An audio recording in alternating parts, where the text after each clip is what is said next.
Hey, welcome back to the channel, everybody. Hope you're well. My name's Johnny Lee. We've had a little bit of a room kind of, move around. There's all kinds of like weird stuff going on. So we've moved everything around again. It's trying to keep it fresh. That's what it is, keeping it fresh for you.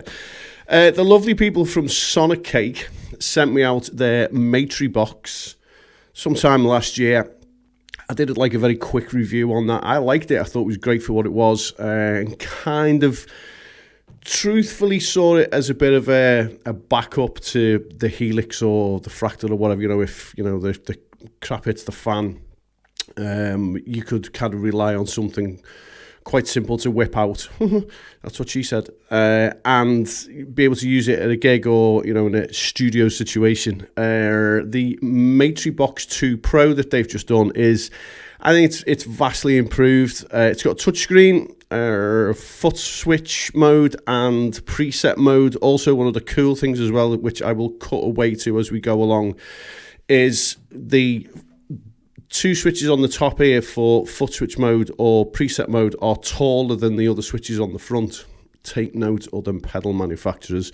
So that's a kind of a really cool touch, is that they're slightly raised, because if you suffer from fat foot, fat toe syndrome like I do, you're kicking all kinds of controls and whatever. But anyway, enough of the shittery. We're just going to kind of jump in, and I'm just going to show you what I kind of really like about it. So I have done one with my own IR, which is the Recto 412 V60. I kind of use that with everything, with the Helix, with the Fractal or what have you.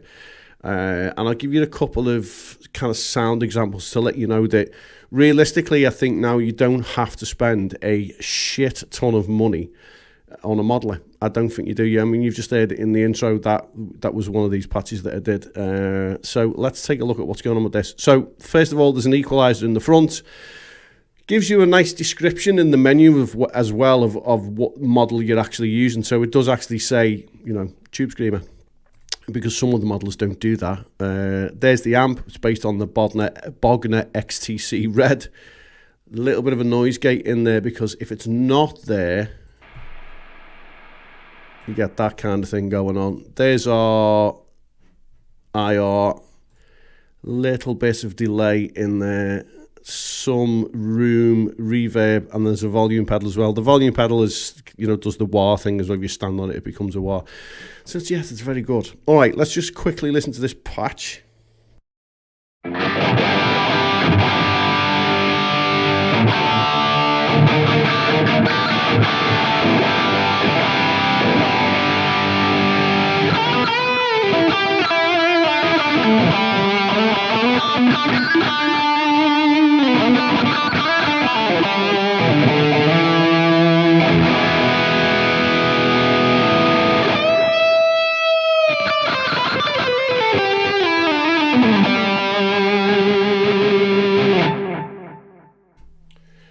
Nothing wrong with it. Nothing wrong with it whatsoever. Some of the presets, some of the presets are crap, but they're like that in the Fractal and they're like that in the Helix as well.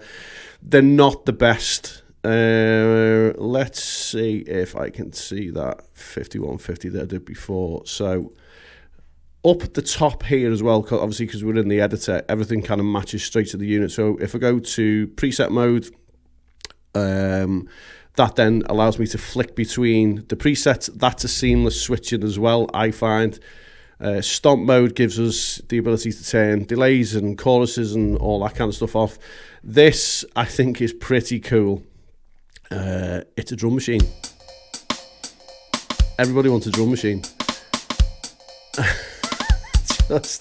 So even if you just wanted to use it as a bit of a practice thing, or if you're writing with somebody and you're unlucky enough to be on tour and the bass player keeps coming into your hotel room to write stuff, you can sit with the bass player and stop them from touching you by playing the backing tracks with the drum machine. So speaking from experience there. All right, this is the standard cab.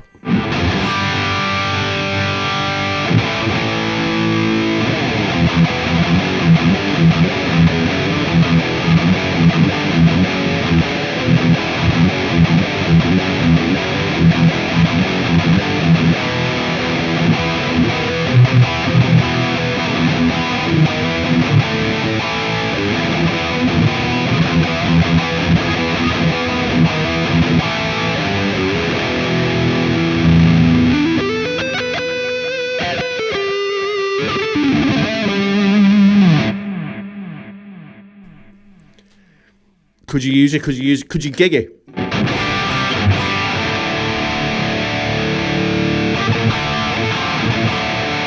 I would.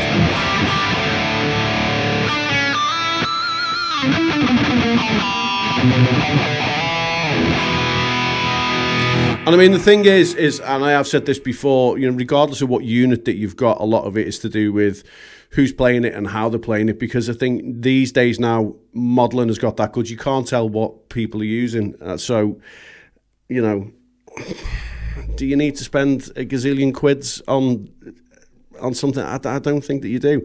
Let me just look at the acoustic stuff as well, because I really want you to kind of hear this. Because the acoustic stuff has kind of blown my mind just for kind of how good it is.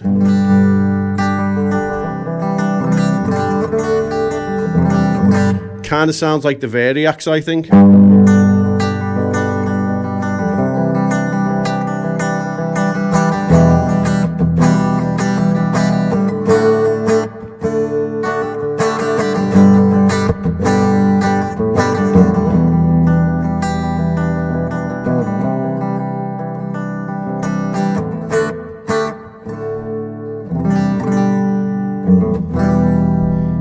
Swap the bodies as well. Go to enhance, see what that does.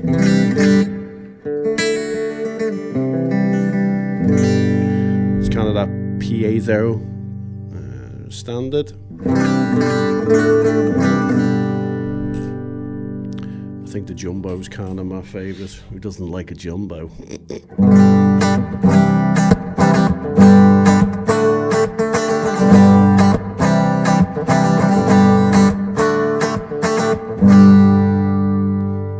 What's wrong with that?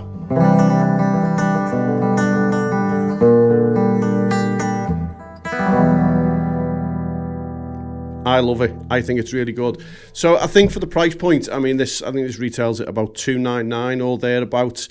It's sub 300. I think, don't quote me on that. I think this is kind of sub 300.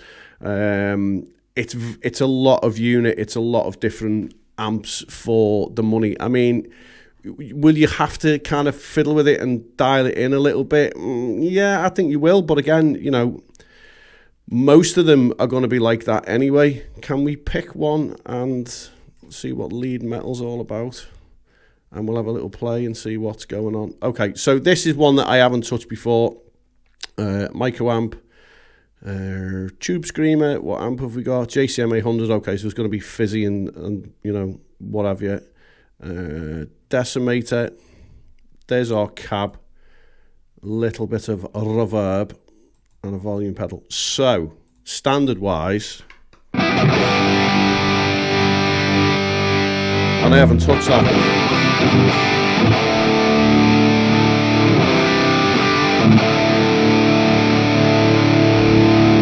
So I would probably start by doing a cut.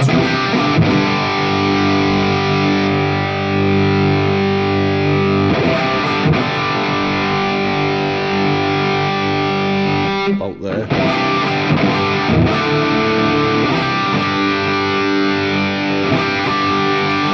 So if you're not aware of how I do these high cuts on any unit, I use a technique called the opening the door technique. Because what a lot of people do is they will have the high cut, or they want to do a high cut, and they'll start rolling it back, and it actually takes longer, and then it kind of messes with your ears a little bit. So I don't do it this way,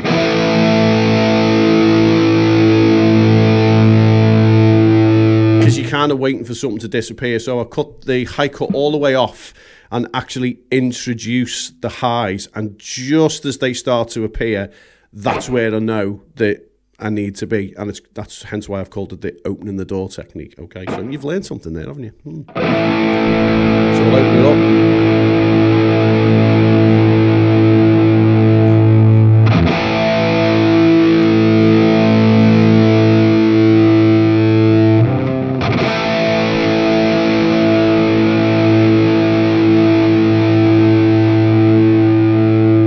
About there.